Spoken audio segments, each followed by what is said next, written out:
So this has been bothering me from a long time. When I was an assistant director, I remember my first salary when they gave it to me, it was 4,000 rupees. And then I remember it was all 100 rupees notes, so when I put it in my pocket, there was a bump under my bum. So when I was going back on the bike, I could feel it. And I was feeling that I'm so rich, there's so much cash in my pocket, and I can remember how excited I was, how I wanted to buy off half of the Hyderabad with that 4,000 bucks. So I was really, really happy, and I don't remember that kind of happiness, happening to me again. Now I'm earning thousands of times of that, but I don't remember what, having that same feeling again. Even Saturday night, we used to, with my friends, I used to go to the Sony Dhaba or Quattro. Okay.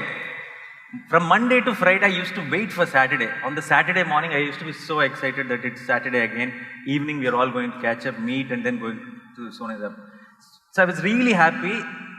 And then I never really, I made it. I was successful in cinema. I never imagined that I will, make it so far. But I never experienced that kind of happiness. So is success overrated? Like we all are waiting for success. We all think that someday we want to be success. But the idea of success, is it not overrated is what I want. So, all those who clapped, we know they are failures.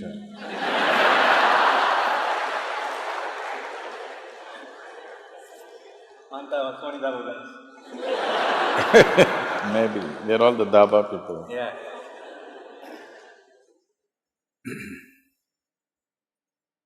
So when you understand a means as an end, then this will happen. Money is just a means to do whatever we wish to do. The reason why everybody keeps a certain amount of money is so that tomorrow morning I don't have to worry, where's my breakfast? So that survival is taken care of, so that I can put myself into what I value most. Otherwise, every day morning I'll have to go in search of food. So, money is just about that. It is a means to organize a few things. A whole lot of people everywhere, particularly in Hyderabad, they're going at it as if money is their goal. Money is not your goal, it's just a means. So in your life, for the span of life that you have, and the intelligence that you have, and the capability that you have, how much means do you need is something you must gauge. Otherwise, you'll have means and you'll not have any goal. What is the use of a means? But there is no goal. You have a car, but you don't know where to go. What is the point? You know where to go.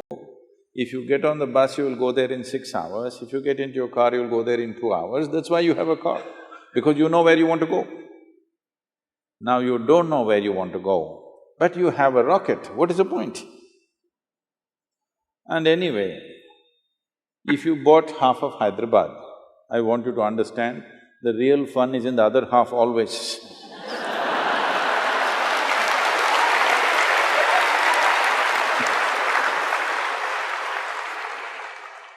4,000 more, sir, next month salary. You have heard of Alexander the Great? You've heard of Alexander the Great? The moment you make an idiot like that great, then your life is ruined. Because I want you to understand what this man did. Alexander started off on his conquest mode at the age of 16.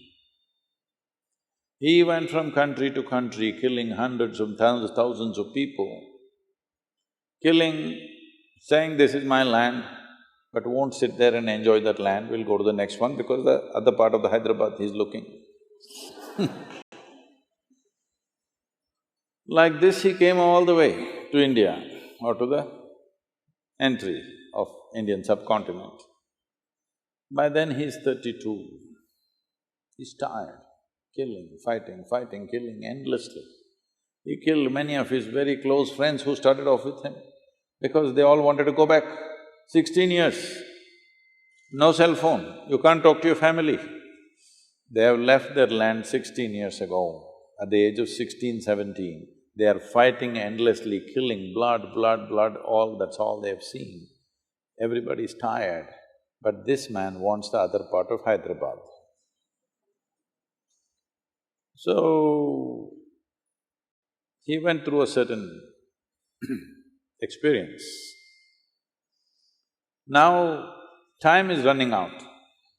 For a warrior, 32 is not a good age.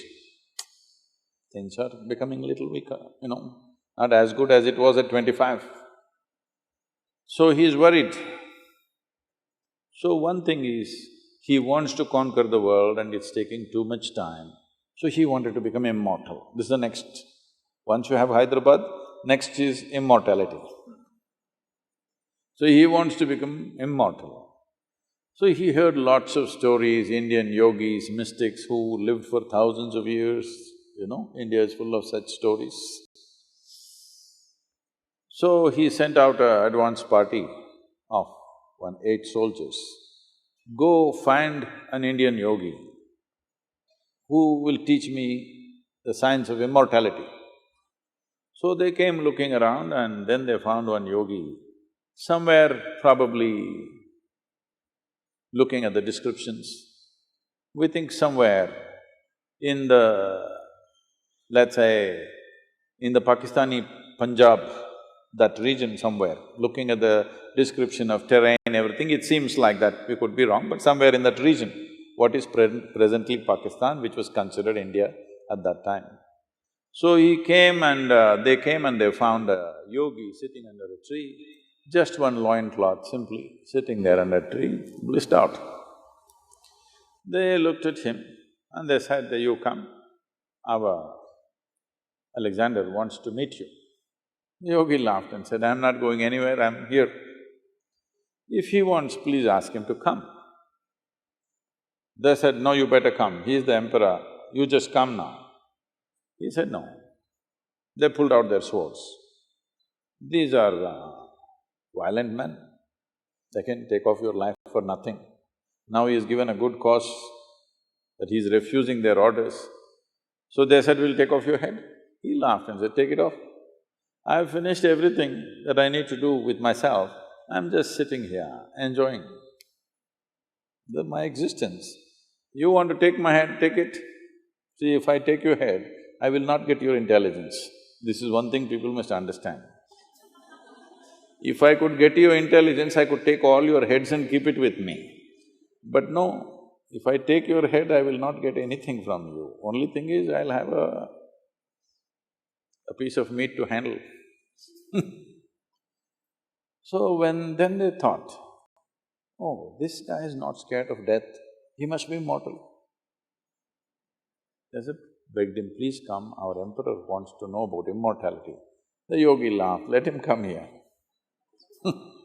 Then they went back and said, I think we have met a man who is immortal because we pulled out our swords, that guy is not scared, obviously he must be immortal.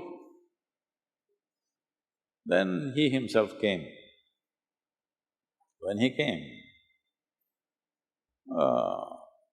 Alexander sat on his horse. Emperors wear the most stupid clothing. How… every day same clothing. And a metal